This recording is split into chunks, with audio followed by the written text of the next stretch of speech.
Pasukan Hizbullah mengklaim bahwa operasinya di perbatasan selatan Lebanon selama 3 minggu terakhir menewaskan ratusan tentara Israel dan sebagian lainnya luka-luka. Sebanyak 105 serangan terhadap Israel yang membuat 120 tentara Israel tewas. Serangan Hizbullah itu melibatkan intelijen, komunikasi, sistem pengacau, dan 33 radar.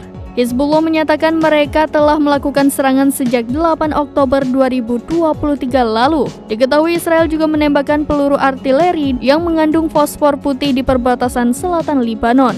Serangan Israel itu dikabarkan melukai sedikitnya 9 warga dan merusak objek-objek sipil.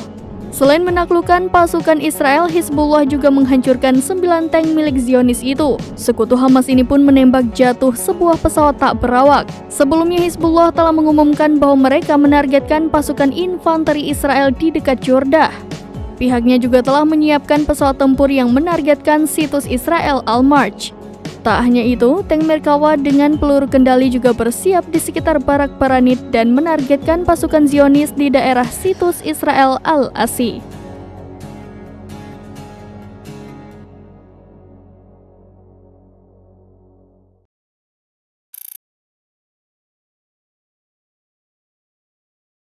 Download Tribun X sekarang, menghadirkan lokal menjadi Indonesia.